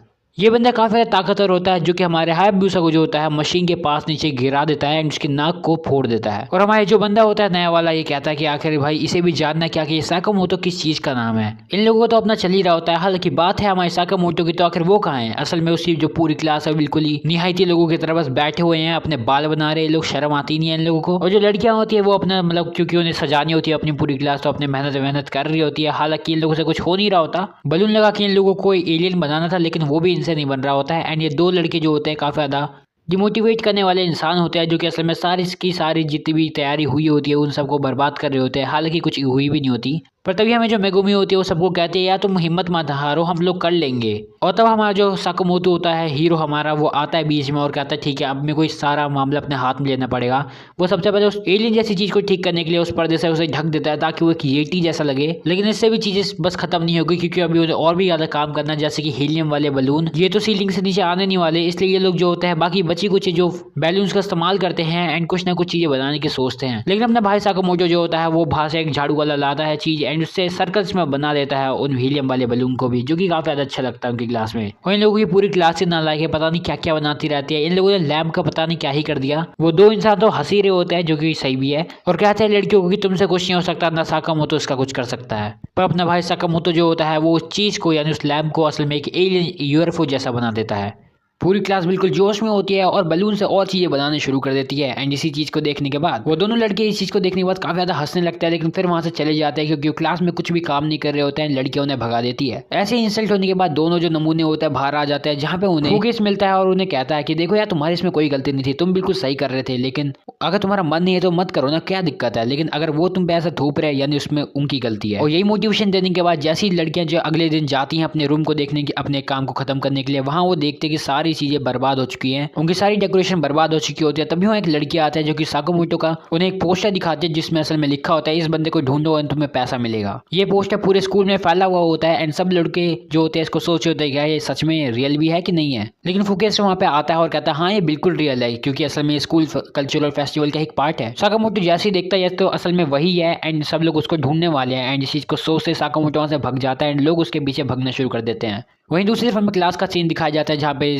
बॉयज एंड गर्ल्स दोनों की दोनों काफी निराश होती हैं, सोच रहे होते हैं कि आखिर अब क्या करना है एंड एक दूसरे को ब्लेम कर रहे होते हैं। दोनों में से किसी को नहीं पता होता कि आखिर ये किसने किया है। हालांकि यहाँ पे ये लोग ये सोचते हैं कि आखिर साकामोटो है कहाँ और आखिर वो दोनों लड़के भी कहाँ हैं। लेकिन वो दोनों लड़के वहीं पे आ जाते हैं और न्यू बैलून्स लेके आते हैं। ये कहते हुए कि उन्हें पता चला कि असल में उनकी क्लास बिल्कुल बर्बाद हो गई है एंड न्यू बैलून की जरूरत है, इसलिए ये लोग लेके आ गए। अब स्टूडेंट्स ये सोच रहे होते हैं कि आखिर हमारा साकामोटो कहाँ है, क्या वही तो नहीं है जिसने असल में ये सब किया है। वहीं दूसरी तरफ साकामोटो जो होता है वो अपनी जान को खेलते हुए यहाँ से भाग रहा होता है और एकदम से ड्रामा रूम में चल जाता है। उन सभी लोगों से बचने के बाद वो एक पेड़ के एक रोल करने लगता है वहाँ पे एंड वहाँ पे हमें फुकेस मिलता है जो कि उन लोगों को बोलता है जाओ उन पेड़ों में देख के आओ, उनमें पक्का वो को होगा। तभी वहाँ पे हमारा हायाबुसा आ जाता है, उसके बंदे आ जाते हैं एंड हमारे भाई को बचा लेते हैं एंड उसको अपने पास पर्सनली मिलाने के लिए बुलाते हैं। ये लोग जानते हैं कि असल में फुकेस से पंगा ले रहा है जो कि असल में एक मर्डरर भी है। ये सब जब बातें हुई रही होती है तभी वहाँ पे अपना भाई भी आ जाता है साकामोटो के वहाँ पे आने के बाद ये लोग बताते हैं कि असल में ये लोग जिससे भिड़ रहे हैं वो है फुकेस। प्रोनाउंसिएशन में थोड़ी दिक्कत है, तुम लोग देख लेना। हमें पता चलता है असल में फ्यूकेस जो है असल में 30 साल का इंसान है एंड 3rd ईयर में फेलियर रह चुका है। 2 डिवोर्स हो रखे हैं भाई साहब के और ये बंदा जो है असल में बच्चों को यानी फेमस बच्चों को पकड़ाने में मदद करता है और उनकी रेपुटेशन को बर्बाद करने में। ये सारी हिस्ट्री सब बताने के बाद ये लोग सोच लेते कि अब ये पंगा ले रहे हैं तो ढंग से ही लेंगे। तभी हमें दिखाया जाता है वो लोग बोलते हैं हमारे भाई को साकामोटो को सीधे क्लास में जाने के लिए। क्लास में ही पहुंचते सब लोग सोचते हैं कि आखिर साकामोटो अभी तक कहाँ था एंड लोग सब थोड़े काफी ज्यादा घबराए हुए रहते हैं कि आखिर ये अब क्यों आ रहा है। लड़कों में पूरा गुस्सा होता है, लेकिन तभी वो जो 2 लड़के होते हैं जो कि पूरी क्लास को मैनिपुलेट कर रहे होते हैं वो बोलते हैं आ जाओ, लेकिन अपना भाई अंदर नहीं आता, वहां से चले जाता है। अपना भाई साकामोटो सारी चालें समझ चुका होता है एंड इन दोनों की सारी हरकतें भी।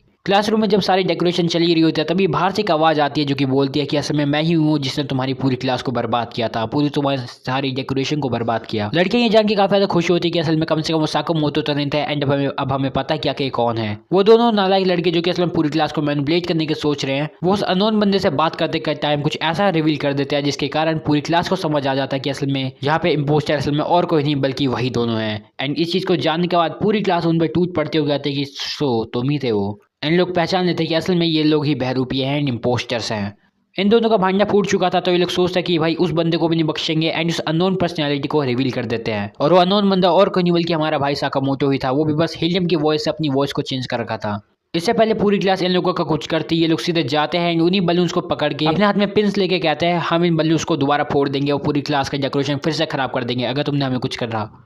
माहौल काफी ज्यादा गर्म हो चुका था एंड इसी बात पे हमारा जो साकामोटो होता है वो सामने आता है और इन बैलून्स का जवाब वो एक अपनी बैलून वाली गन से देता है। वो उन दोनों लड़कों को वार्निंग देता है कि अपने हाथ ऊपर कर दो और इस सब चीज़ों को छोड़ दो वरना मैं शूट कर दूंगा। वो लोग कहते हैं भाई तू पागल है क्या, हमें क्या नहीं पता कि ये नकली बैलून की गन है। लेकिन हमारा भाई शूट करके दिखा देता है कि असल में रियल गन है। साकामोटो ने फिर से कहता है अपने हाथ ऊपर कर दो, लेकिन वो लोग कहते हैं ये बस एक तुक्का था। लेकिन हमारा साकामोटो भाई फिर से 2 बलून्स को और फोड़ के दिखा देता है और उन्हें कहता है ये तो गलती से निशाना मिस हो गया था, अब दोबारा नहीं होगा। इसी के साथ हमारा साकामोटो भाई जीत जाता है और हम लोगों को पता चलता है कि असल में हमारा जो कीबोर्ड है वो असल में सन का यूज करके उन बैलून्स को फोड़ रहा था और वो बैलून गन बैलून ही था बस और कुछ नहीं। बहुत बुरी तरह से हार जाने के बाद ये दोनों लड़के जो होते हैं ये हार मान लेते हैं। दोनों अपनी गलती को मान लेते हैं और बताते हैं कि असल में काफ़ी ज़्यादा जेलस थे उन लोगों की ऐसे टीम वर्क की तरह काम करने पे, और आखिर ये लोग कितना ज़्यादा फन कर रहे हैं ये सब काम करके, और साथ ही साथ उस फ्यू केस के इन्फ्लुएंस में भी थे ये लोग, जिसकी वजह से इन लोगों ने ये सारा कांड किया। पर ये लोग माफ़ी मांगते हुए कहते हैं कि हम प्लीज़ इस चीज़ को दोबारा करना चाहते हैं, हमारी मदद करो, हमें तुम्हारी मदद करनी है। इन दी एंड हमें पता चलता है कि असल में इन लोगों के पास बैलून और हीलियम दोनों खत्म हो चुका है, इसलिए अपना भाई एक न्यू आइडिया के साथ आता है जिसमें ये लोग एक नए तरीके से रिप्रेजेंट करते हैं अपनी क्लास को। वहीं तभी सीन शिफ्ट होता है, हम लोग को दिखाया जाता है इन तीनों लड़कियों को जो कि आराम से बैठ के बाहर जाके अपना खाना खा रही थी। मेगुमी और उसकी जो दोस्त होती है वो साथ में बस बात कर ही रहे होते हैं, तभी हमें दिखाई देता है हमारे भाई को, साकामोतो को, जो कि असल में अपने खाने से डील कर रहा होता है उस टाइम। हमारे साकामोतो को ये तीनों लड़कियां देख रही होती है और तभी हमारी मेगुमी बताती कि आखिर वो पहली बार साकामोतो से कैसे मिली थी। ये बात है जब हमारी जो मेगुमी थी वो एक एंट्रेंस एग्जाम देने गई थी एंड उसके हाथ जो रहे थे वो बिल्कुल कांप रहे थे एंड वो काफी ज्यादा नर्वस थी, उसको ठंड लग रही थी एंड तभी उसकी जो इरेजर होती है वो जमीन पे गिरती है एंड जैसे उसे उठाने वाली होती है अपना भाई साकामोतो जो होता है वो बस मेगुमी को छूने ही वाला होता है, लेकिन उसकी इरेजर उठा के अपना इरेज करने के बाद मेगुमी को वो वापस कर देता है। और इतने फास्ट रिएक्शन से हमारी जो इरेजर होती है वो बिल्कुल गर्म हो जाती है और हमारी मेगुमी को वो आज भी दिन याद है एंड उसके पास आज भी वो इरेजर है। वही हमारी जो मीचा नाम की जो लड़की होती है वो भी अपनी स्टोरी बताती है कि आखिर वो साकामोतो से कैसे मिली थी, कि एक बारिश का दिन था, उसकी छतरी मुड़ गई थी, वो निराश थी, लेकिन जैसे वो अपने बाजू में साकामोतो को देखती है जिसकी छतरी भी मुड़ चुकी थी, लेकिन वो बिल्कुल भी निराश या उदास नहीं था बल्कि इसको एक जीत के जैसा ले रहा था एंड उस दिन से मीचैन को बारिश जैसे मौसम से प्यार हो गया। वाह क्या बेहुदा कहानी थी, लेकिन स्टिल जो भी है ठीक है। तब जो तीसरी लड़की काना होती है वो अपने बारे में बताती है कि जब वो अपनी एंट्रेंस एनिवर्सरी से अपनी बस बुक्स लेके आ ही रही होती है तभी उसे रास्ते में उसकी जितनी भी बुक्स होती है वो गिर जाती है एंड लेकिन अपना भाई साकामोतो उन बुक्स को एक लड़की की तरह पकड़ लेता है, एक प्रिंसेस की तरह, उन सभी बुक्स को, एंड ये उसके लिए वो बेस्ट दिन था जब वो पहली बार हमारे साकामोतो से मिली थी। लड़कियों के लिए ये सारी मेमोरीज काफी ज्यादा बढ़िया थे एंड उनको इस चीज को याद करते ही काफी ज्यादा अच्छा लगता है। जब लोग ऐसी बातें कर रहे होते हैं तभी इन लोगों के सामने से हमारा कीबोर्ड और साकामोतो जाते हैं, जिसमें से हमारा जो कीबोर्ड होता है वो हमारे साकामोतो से पूछता है ठीक है तुम्हें याद है वो दिन जिस दिन हम पहली बार मिले थे, एंड हमारा कीबोर्ड ये भी बताता है कि असल में उस दिन उसके हाथ में चोट लगी हुई थी, उसकी उंगली में उसने एक बैंडेज भी लगा रखी थी, हालांकि वो लूज हो जाती है नीचे गिर जाती है, लेकिन अपने जो साकामोतो भाई होता है वो उसे उठाता है और कीबोर्ड की उंगली में पहना देता है एक रिंग की तरह, लेकिन हमारे साकामोतो भाई को बिल्कुल भी याद नहीं रहता एंड उसे सॉरी कह देता है। और कीबोर्ड की स्टोरी सुनने के बाद जितनी भी वो तीनों लड़कियां थी वो सोचने लगती भाई ये तो ज़्यादा रोमांटिक है हमारे से भी। वहीं हमें अगले दिन का सीन दिखाया जाता है जहाँ पे अपना भाई साकामोतो जो होता है वो क्लास में रीडिंग कर रहा होता है एंड कीबोर्ड जो है उसकी तरफ देख रहा होता है। इवन जब उसकी टर्न आती है रीडिंग करने की वो कुछ नहीं बोलता और टीचर बोलता है आखिर कहाँ देख रहा है तू, ऐसा लग रहा है तू अपने प्यार की गलियों में खो गया। इतने में हमें पता चलता है कि असल में यहाँ पे असल में दाल में काला नहीं बल्कि पूरी दाल ही काली, क्योंकि असल में यहाँ पे कीबोर्ड की मॉम स्कूल आई है ना कि कीबोर्ड, क्योंकि कीबोर्ड जो है वो असल में बीमार पड़ गया एंड उसकी जो मॉम है वो यहाँ पे असल में साकामोतो के लिए आई है, लेकिन ये बात जो है असल में कीबोर्ड को नहीं पता है। उसकी जो मॉम है वो यहाँ स्कूल में आ चुकी है साकामोतो से मिलने के लिए।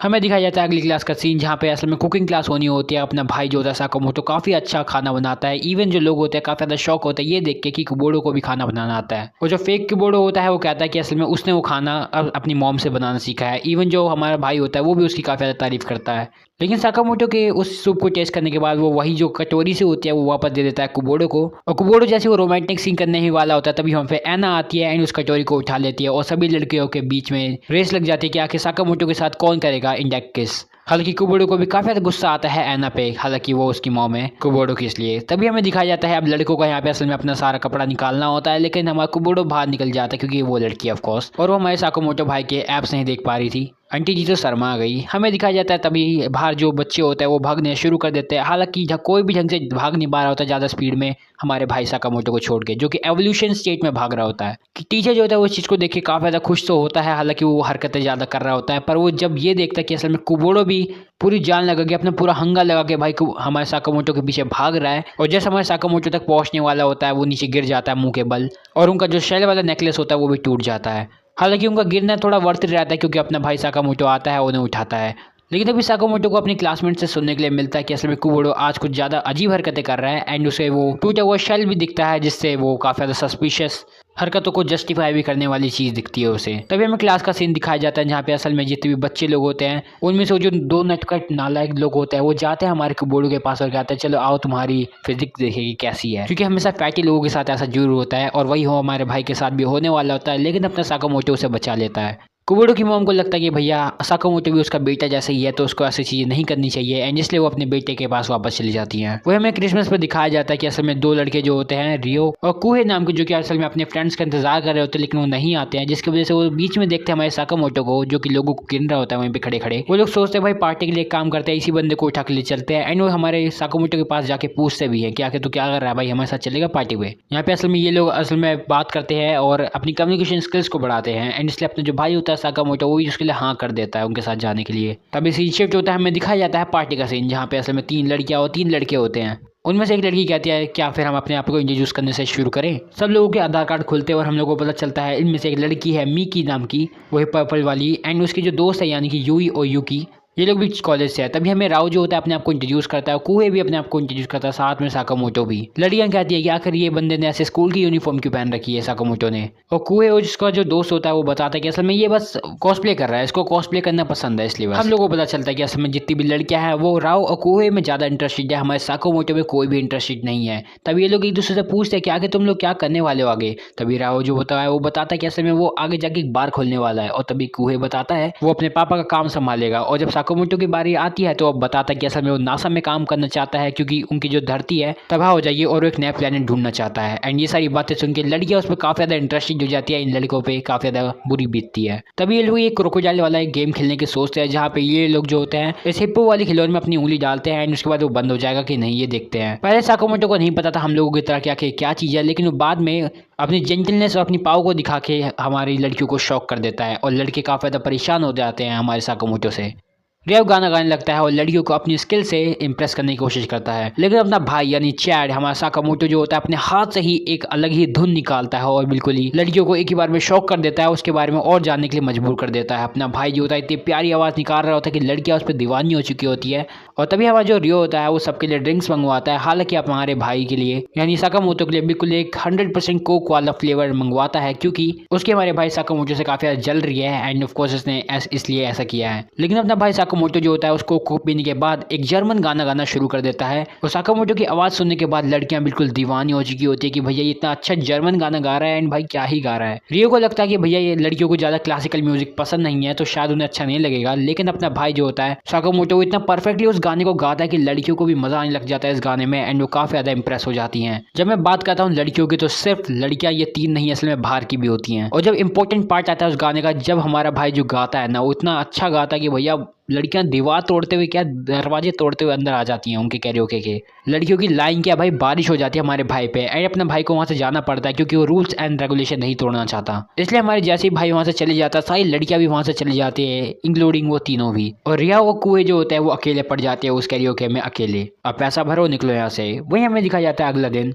जहाँ पे हमें हमारे हायाबुसा को दिखाया जाता है जो कि अपने सिबलिंग्स की देखभाल कर रहा होता है। और हायाबुसा उसके जो फादर थे जब वो बर्तन धो ही रहे थे तब हम हमारे हायाबुसा के जो फादर थे उसे बताते हैं कि असल में वो एक न्यू मॉम के लिए सोच रहा है, मतलब कि हायाबुसा के जो फादर वो दोबारा मैरिज करने वाले हैं जस्ट फॉर हिज सिबलिंग्स, यानी मतलब हायाबुसा के जो भाई बहन है उनके लिए। और अब पार्टी है इसलिए हमारे भाई को यानी हायाबुसा को मैनर्स सीखने पड़ेंगे और साथ में साथ फ्रेंच भी। और इसके लिए हायाबुसा जो होता है हमारे भाई साकामोटो के पास आता है, उससे पूछता कि यार तुम मेरे को सिखा दोगे, एंड अपना भाई कहता है हाँ बिल्कुल क्यों नहीं, लेकिन इसके लिए तुम्हें एक ओवरकोट चाहिए पहले, बाकी मैं तुम्हें बाद में बताऊंगा। एंड इसी के साथ हम लोग को देखने को मिलता है कि पार्टी का सीन हो रहा है यहाँ पे। यहाँ हमारे हायाबुसा के जो कोट है उसके पीछे हमारा भाई छुपा हुआ है, और हायाबुसा के जो हाथ है वो असल में हमारा भाई ही चला रहा है। तभी हायाबुसा की जो न्यू मोम होने वाली होती है वो उनसे पूछती है हमारे हायाबुसा से कि आखिर ये इतना मस्कुलर क्यों है। हमारा भाई बताता है कि असल में वो जिम विम जाता है इसलिए ऐसा है। एंड तभी वो पूछते हैं कि क्या ये मारता वारता भी है, लेकिन अपना भाई उसने एक फ्लावर बना के देता है और कहता है असल में मैं पीस के लिए लड़ता हूँ और कुछ नहीं, I have no enemies. And इसी के साथ हमें देखने को मिलता है कि ये पार्टी चलती रहती है, एंड इन लोगों को यहाँ पे काफ़ी सारी दिक्कतें भी होती है, जैसे कि हायाबुसा को मशरूम जैसी ये जो चीज़ है ये खाने का पसंद नहीं है, लेकिन फिर भी उसे खाना ही पड़ेगा क्योंकि असल में उसकी सिबलिंग्स की बात है, इसलिए वो ऐसे खा ही लेता है इन दी एंड, आखिर वो कितने भी नखरे करें। एंड तभी हमें पता चलता है कि असल में ये सब हो जाने के बाद जो हमारी उसकी जो न्यू मोम होने वाली होती है हायाबुसा की, वो उससे पूछती है कि क्या तुम कुछ फ्रेंच में बोल सकते हो, और हायाबुसा कुछ भी अनसेंट बोल देता है, लेकिन उसका बाद वो उस डिश पे एक एक्सीडेंट लिख लेता है, और वैसे वो और कोई नहीं बल्कि असल में हमारा भाई साकामोटो ही करता है।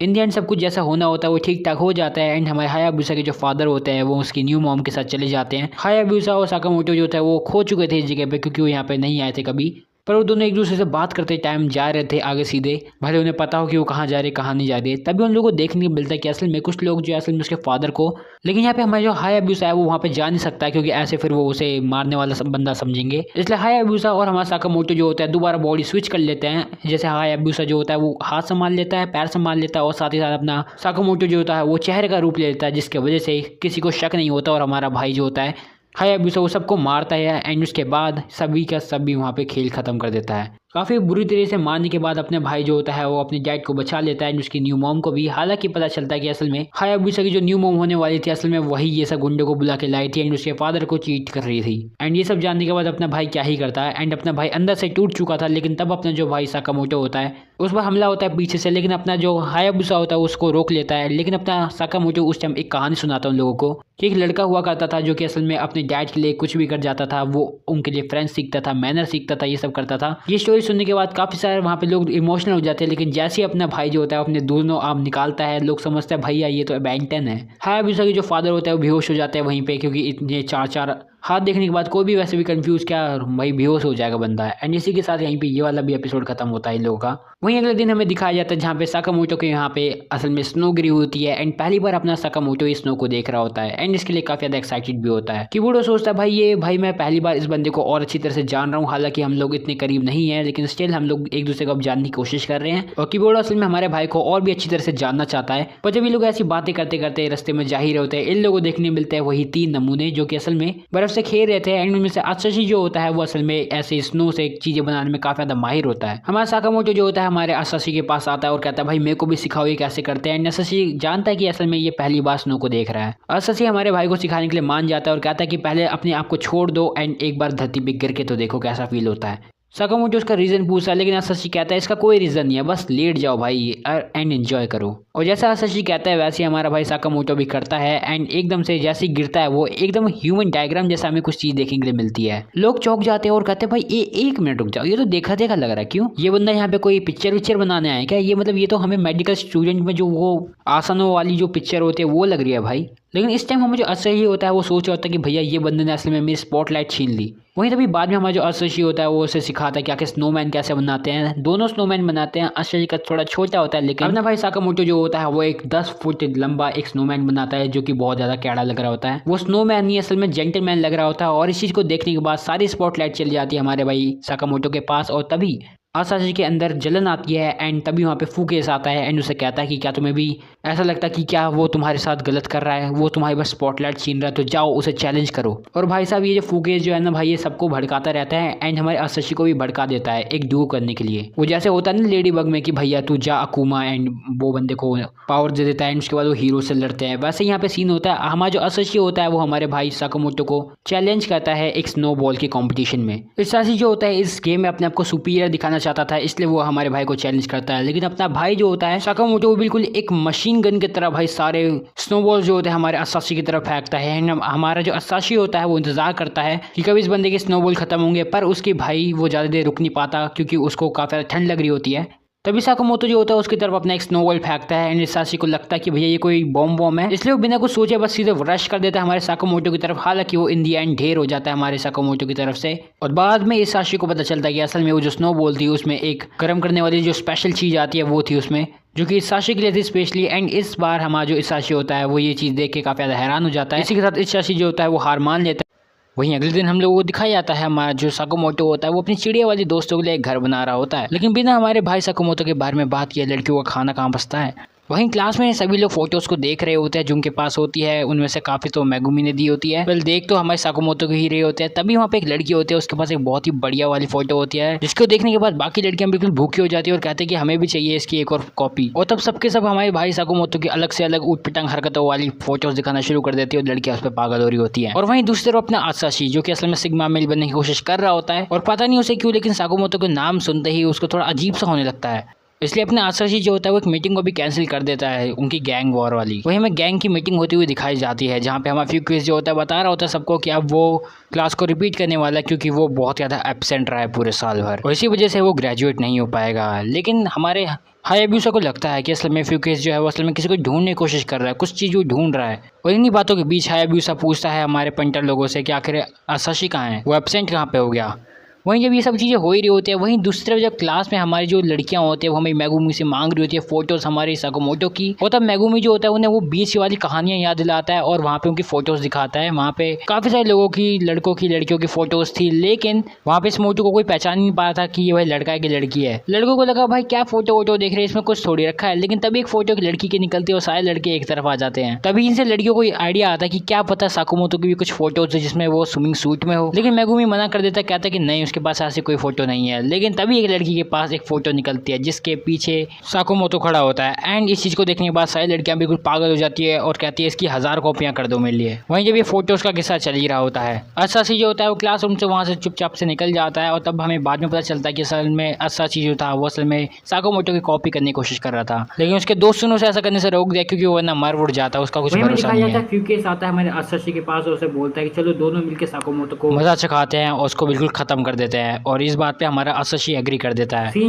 और हमें आता है ग्रेजुएशन का दिन, जहाँ पे हमारे जितने भी क्लास के स्टूडेंट्स हैं वो सभी को ग्रेजुएट किया जाने वाला था, जिनमें से हमारा साकुमोटो भी एक था। सब लोग बिल्कुल बोर हो रहे थे, कुछ मजा नहीं आ रहा था, एंड तभी आता है हमारा साकुमोटो, और वो भी एक यूनिक स्टाइल में। वो अपने साथ एक वॉलीबॉल भी लेके आता है, एंड लोग सोचने लगते हैं भाई ये क्या चीज़ है भाई। और हमारे साकुमोटो को देख के फर्स्ट ईयर के जो स्टूडेंट होते हैं वो भी काफी ज़्यादा एक्साइटेड होते हैं, क्या पता किससे सुनेंगे हमारे भाई के। हाँ, वो लड़कियों का किस्सा हटा दो क्योंकि वो लोग तो हमेशा ही एक्साइटेड हो जाती है हमारे भाई को देख के। साकुमोटो उस वॉलीबॉल को फेंकता है, वो इतना एक बढ़िया करतब दिखाता है क्योंकि वो जो बॉल होती है वो सीधे जाती है डॉज बॉल पे लगती है, और इस करतब को देखने के बाद सभी लोगों का फिर से मूड बन जाता है, और इसी के साथ हमारा जो भाई होता है वो अपनी स्पीच को शुरू करता है। हमारे भाई साकुमोटो का ऑरा बिल्कुल इन्फिनिटी प्लस होता है क्योंकि पूरा का पूरा स्कूल हमारे भाई को जानता है। वहीं तभी हमें दिखाया जाता है असाशी वहाँ पे आ जाता है और सीधे एक लोहे का बल्ला लेके आ जाता है और हमारे भाई की तरफ, साकुमोटो की तरफ आना शुरू कर देता है, और बीच में जो भी आता है उसके भी देने लगता है भाई। काफी सारे लोग उसे रोकने की कोशिश करते हैं, लेकिन अपना भाई असाशी किसी से हार नहीं मानता है और जैसे तैसे करके हमारे भाई साकुमोटो की तरफ पहुंच ही जाता है। साकुमोटो कहता है चिंता वाली कोई बात नहीं है, सब संभाल लेंगे।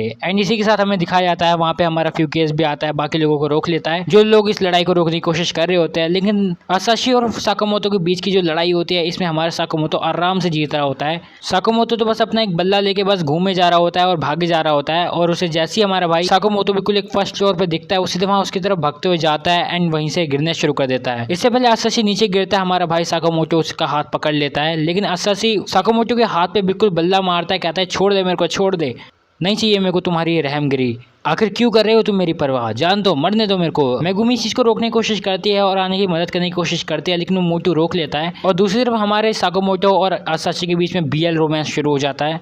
लेकिन अपना भाई असाशी जो होता है वो साकुमोटो के हाथ को बार बार बैट से मारने लगता है, और इंडिया नवाज जो साकुमोटो भाई होता है उसे कहता है अपने ऊपर भरोसा रखो मेरी जान, तुम किसी से कम नहीं हो, मेरे को तुम्हारी भी परवाह है हर किसी की तरह। लेकिन अब कोई फायदा नहीं था क्योंकि हमारे साकुमोटो का हाथ बिल्कुल खूनम खून हो जाता है एंड हाथ छूट जाता है। लेकिन हाथ छूट जाए लेकिन साथ ना छूटे, ऐसा ही सीन होता है। साकुमोटो अपनी पैंट खोल देता है लेकिन अपने भाई को बचा लेता है, यानी इज्जत लुट गई लेकिन तो क्या हुआ, अपना भाई तो बच गया, और अपने लड़के अपने दोस्त को, अपने भाई को वो नीचे आराम से पहुंचा देता है। और इसी के साथ साकुमोटो जो होता है वो सबका, वहाँ पे जितने भी लोग होते हैं उन सबका दिल जीत लेता है, और वहाँ पे जितने भी लोग होते हैं सोचने लगता है ये कोई ड्रामा था क्या। वहीं इसके बाद का हमें सीन दिखाया जाता है जहाँ पे हायाबुसा जो होता है वो हमारे भाई साकुमोटो के हाथ में पट्टी बांध रहा होता है, और हमारा भाई साकुमोटो बस सॉरी कहते हुए वहां से निकल जाता है। लेकिन हायाबुसा को पता होता है अभी सब कुछ खत्म नहीं हुआ है, क्योंकि अभी फ्यूक्विस का जो असल में सीन है वो खत्म नहीं हुआ है। जैसे साकुमोटो जाता है अपने दोबारा चेकअप वेकअप कराने के लिए मेडिकल फैसिलिटी में, लेकिन वहाँ पे उसे फ्यूक्विस मिलता है और फ्यूक्विस कहता है हाँ भाई क्या हाल चाल। अपने भाई साकुमोटो हमारे फ्यूक्विस से पूछता है कि क्या तुम ग्रेजुएट नहीं होने वाले हो, एंड फ्यूक्विस बताता है नहीं, मैं इस समुद्र में आ रही नई नई मछलियों के, पुरानी मछलियों के इस समुद्र में डूबने का इंतजार कर रहा हूँ, उनको वैसे ही देखना चाहता हूँ, और मैंने यही सोचा है ग्रेजुएशन की बात करने का। इस बात को सुनने के बाद हमारा साकुमोटो कहता है मैं तो चाहूंगा कि मैं समुद्र में डूब जाऊं और एक नई चीज इंटरेस्टिंग फाइंड करूं। वहीं जैसे हमारा साकुमोटो वहां से बाहर आता है, वहां पे हायाबुसा को देखता है जो कि भिड़ने के लिए बिल्कुल तैयार होता है फ्यूक्विस से, लेकिन तभी वो उसे रोकता है, उसको एक दूसरा प्लान बताता है। वहीं हमें दिखाया जाता है क्लोजिंग सेरेमनी बस होने ही वाली होती है खत्म, और सब लोग आते हैं। जब हायाबुसा उसके दोस्त ने डिस्ट्रैक्ट कर रखा होता है फ्यूक्विस को, तब हमारा भाई अपना भाई साकुमोटो अपना स्पेशल मूव चलता है, और फ्यूक्विस जैसे भीड़ में गिरता है, भीड़ उसे सीधे बाहर फेंक देते हैं दरवाजे के। और इसी के साथ हमारा जो फ्यूक्विस है अब वो दोबारा कभी स्कूल में दोबारा नहीं आ पाएगा। इसी के साथ साकुमोटो ने सारी प्रॉब्लम्स को सॉल्व कर दिया होता है, और अब तभी हमें बताया जाता है कि कुबोडो को एक डर है कि असल में हमारा जो साकामोतो है वो स्कूल से जल्द ही जाने वाला है। और ये डर सच भी हो जाता है क्योंकि हमारा जो साकामोतो है वो क्लास में बोल देता है कि भैया अब मैं यहाँ से जा रहा हूँ, मैं समुद्र के पार की एक एरोस्पेस एजेंसी में जा रहा हूँ जहाँ पे हम ये पता लगाएंगे ह्यूमंस को कैसे भेज सकते हैं मार्स में। और इसलिए जैसे साकामोतो वहाँ स्कूल से जाने वाला होता है, पूरे जितने भी टीचर होते हैं, क्लास में बच्चे होते हैं, सब लोग एक ना एक बार साकामोतो को एम्बैरेसमेंट फील कराने के लिए उसके ऊपर केक फेंकते हैं, लेकिन वो किसी काम का नहीं होता क्योंकि साकामोतो सबसे बच जाता है। और बिल्कुल अपनी एस्थेटिक वे में हमारा जो साकामोतो होता है वो जैसे जाने वाला होता है बाहर, वहाँ पे उसे मिलता है हैब्यूसा, जो कि उससे कहता है तुम अमेरिका जा रहे हो? वो कहता है हाँ। एंड इसी के साथ जैसे अपना भाई बाहर जा रहा होता है वो चेक करता है अपनी क्लास की तरफ जिनका चेहरा केक से भरा हुआ होता है, और इस चीज़ को देखने के बाद अपना भाई इमोशनल हो जाता है। और इसी के साथ ये सीरीज़ और ये एपिसोड यहीं पे ख़त्म होता है। तो बाकी अब मिलते हैं अगली वीडियो में। Until then peace out.